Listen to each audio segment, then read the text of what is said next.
नमस्कार, public news देख रहे हैं आप। प्रवर्तन निदेशालय ने हाल के महीनों में कांग्रेस के कई नेताओं पर मनी लॉन्ड्रिंग के आरोपों में कड़ी कार्रवाई की है।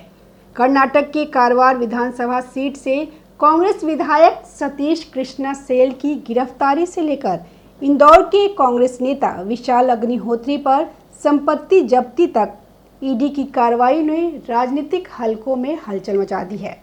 इसके साथ ही रॉबर्ट वाड्रा से जुड़ी हरियाणा के शिकोहपुर भूमि सौदे की जांच भी सुर्खियों में है, जिसमें उनकी गिरफ्तारी की संभावना जताई जा रही है। कर्नाटक के कारवार विधानसभा सीट से कांग्रेस विधायक सतीश कृष्णा सेल को 9 सितंबर 2025 की रात प्रवर्तन निदेशालय ने बेंगलुरु में मनी लॉन्ड्रिंग के आरोप में गिरफ्तार किया। यह गिरफ्तारी तब हुई जब सतीश सेल ईडी के बेंगलुरु जोनल कार्यालय में पूछताछ के लिए उपस्थित हुए। सतीश सेल की गिरफ्तारी 2010 के एक अवैध लोहा अयस्क निर्यात मामले से जुड़ी है, जिसकी शुरुआत कर्नाटक लोकायुक्त की जांच से हुई। 2010 में कर्नाटक लोकायुक्त ने बेलारी से बेलकरी बंदरगाह तक लगभग 8 लाख टन अवैध रूप से परिवहन किए गए लौह अयस्क पता लगाया। इस अयस्क को अंकोला के वन विभाग ने पहले ही जब्त कर लिया था, लेकिन सतीश सेल और उनके सहयोगियों ने कथित तौर पर बेलेकरी बंदरगाह के अधिकारियों और अन्य व्यावसायिक इकाइयों के साथ मिलकर 1.25 लाख मीट्रिक टन लौह अयस्क का अवैध निर्यात किया। इस निर्यात की कुल कीमत 86.78 करोड़ आंकी गई। 13 और 14 अगस्त 2025 को ईडी ने कारवार, गोवा, मुंबई और दिल्ली में सतीश सेल और उनकी कंपनियों से जुड़े 15 ठिकानों पर छापामारी की। इस दौरान निम्नलिखित जब्तियां की। सतीश सेल के घर से लगभग 1.41 करोड़ नगद, श्री लाल महल लिमिटेड के कार्यालय से लगभग 27 लाख नगद, सेल परिवार के बैंक लॉकर से 6.75 किलोग्राम सोना, जिसकी कीमत लगभग 6.8 करोड़ है। 14.13 करोड़ की जमा राशि वाले बैंक खाते फ्रीज किए गए। कई अहम दस्तावेज, ईमेल और रिकॉर्ड बरामद किए गए। इस मामले में सतीश सेल और उनकी company Shri Mallikarjun shipping private limited सहित अन्य इकाइयों जैसे Ashapura mike and chem, Shri Lal Mahal, Swastik steel, ILC industries और श्री लक्ष्मी वेंकटेश मिनरल को बेंगलुरु के विशेष MP MLA कोर्ट ने अवैध लोहा अयस्क निर्यात के लिए दोषी ठहराया था। 26 अक्टूबर 2024 को कोर्ट ने सतीश सेल को 6 मामलों में कुल 42 साल की सजा और 44 करोड़ का जुर्माना लगाया। हालांकि कर्नाटक हाई कोर्ट ने 21 दिसंबर 2024 को उनकी सजा को निलंबित कर दिया और कारवार विधानसभा सीट के लिए उपचुनाव की अधिसूचना पर रोक लगा दी। वहीं कर्नाटक के उप मुख्यमंत्री DK शिवकुमार ने सतीश सेल की गिरफ्तारी पर सवाल उठाते हुए कहा कि 2010 के इस पुराने मामले में अब गिरफ्तारी की आवश्यकता नहीं थी। फिर भी ईडी का दावा है कि जांच में पुख्ता सबूत मिला है, जो सतीश सेल और उनके सहयोगियों की मिलीभगत को साबित करता है। विशाल अग्निहोत्री, अवैध सट्टेबाजी और मनी लॉन्ड्रिंग। कर्नाटक के बाद ईडी ने इंदौर में कांग्रेस के कार्यवाहक अध्यक्ष विशाल अग्निहोत्री उर्फ गोलू पर भी शिकंजा कसा। दिसंबर 2024 से शुरू हुई जांच में ईडी ने अग्निहोत्री और उनके सहयोगियों के खिलाफ अवैध ऑनलाइन सट्टेबाजी और डब्बा ट्रेडिंग से जुड़े मनी लॉन्ड्रिंग के आरोपों की जांच की। ईडी की कार्रवाई में अग्निहोत्री और उनके सहयोगियों तरुण श्रीवास्तव, हितेश अग्रवाल, धर्मेश रजनीकांत त्रिवेदी, श्रीनिवासन, राम समय, करण सोलंकी और धवल जैन के खिलाफ 34.26 करोड़ की संपत्ति जब्त की। इसमें आलीशान फ्लैट, प्लॉट, कृषि भूमि, नकदी और कीमती विदेशी सामान शामिल थे। कुल मिलाकर इस मामले में लगभग 58.39 करोड़ की संपत्ति जब्त या अटैच की जा चुकी है। जून और जुलाई 2025 में इंदौर, भोपाल, मुंबई, चेन्नई और अहमदाबाद में छापेमारी के दौरान भारी मात्रा में नकदी, सोना, चांदी, डिजिटल डिवाइस और क्रिप्टो करेंसी बरामद हुई। जांच में पता चला कि यह गिरोह VM trading, 11 stars lots book, 247 8 stock, बेटली IB capital limited, playbook, target FX और वर्ल्ड 777 जैसे ऑनलाइन प्लेटफॉर्म के जरिए अवैध सट्टेबाजी और डब्बा ट्रेडिंग का संचालन कर रहा था। निवेशकों से जुटाई गई रकम को म्यूल बैंक खातों, हवाला नेटवर्क और क्रिप्टो करेंसी ट्रांजैक्शन के जरिए इधर उधर किया जाता था।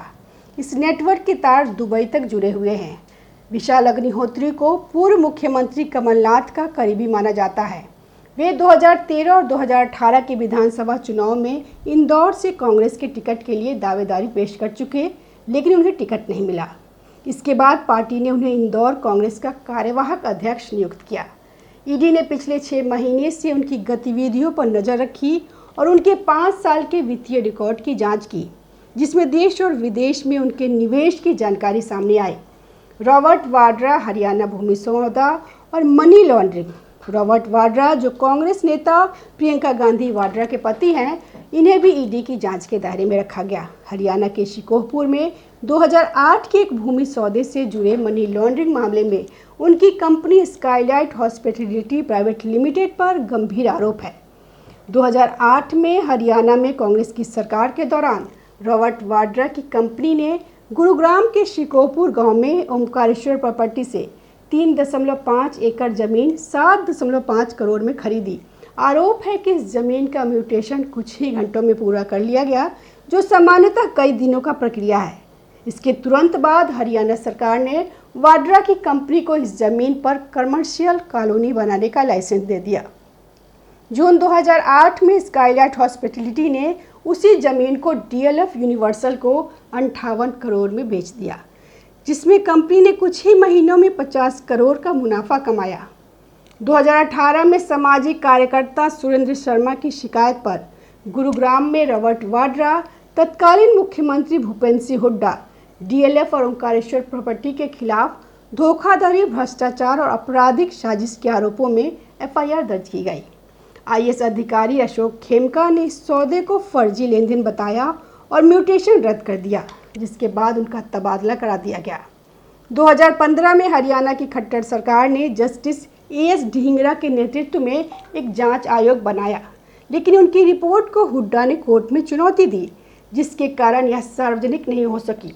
17 जुलाई 2025 को ईडी ने रॉबर्ट वाड्रा और उनकी कंपनी सहित 10 अन्य आरोपियों के खिलाफ चार्जशीट दाखिल की। ईडी ने वाड्रा और उनकी कंपनी की 37.64 करोड़ की 43 संपत्तियों को जब्त किया। 20 सितंबर 2025 को दिल्ली के राज एवेन्यू कोर्ट में इस मामले की सुनवाई होनी है। 2 अगस्त को कोर्ट ने रॉबर्ट वाड्रा सहित 10 आरोपियों को समन जारी किया था। माना जा रहा है कि इस सुनवाई के दौरान रॉबर्ट वाड्रा की गिरफ्तारी की संभावना है। कांग्रेस पे सवाल और राजनीतिक निहितार्थ। ईडी की इन कार्रवाई ने कांग्रेस पे कई सवाल खड़े किए हैं। पार्टी के वरिष्ठ नेता राहुल गांधी ने अपनी टीम को पाक साफ बताते हुए इन कार्रवाई को राजनीति से प्रेरित बताया। हालांकि ईडी का दावा है कि उनके पास ठोस सबूत है, जिनमें दस्तावेज, डिजिटल साक्ष्य और वित्तीय लेन देन के रिकॉर्ड शामिल है। सतीश सेल, विशाल अग्निहोत्री और रॉबर्ट वाड्रा के मामलों ने कांग्रेस की छवि पे असर डाला है और विपक्षी दल इसे केंद्र सरकार की बदले की राजनीति करार दे रहे हैं। सतीश सेल के अवैध लोहा अयस्क निर्यात मामले में, विशाल अग्निहोत्री की अवैध सट्टेबाजी और रॉबर्ट वाड्रा के भूमि सौदे की जांच ने कांग्रेस के लिए एक मुश्किल दौर शुरू किया है। ईडी की कार्रवाई और जब्त की गई संपत्तियां यह दर्शाती है कि जांच एजेंसी इन मामलों को गंभीरता से ले रही है। 20 सितंबर को रॉबर्ट वाड्रा की सुनवाई और अन्य नेताओं के खिलाफ चल रही जांच के परिणामों पर सभी की नजरें टिकी है। क्या ये कार्रवाइयां कांग्रेस को और कमजोर करेगी या यह उन एक राजनीतिक खेल का हिस्सा है? यह समय ही बताएगा। धन्यवाद। ताज़ा खबरों से जुड़े रहने के लिए हमारे चैनल को सब्सक्राइब करें और बेल आइकन को दबाना ना भूलें, ताकि हर खबर की नोटिफिकेशन आपको मिलती रहे।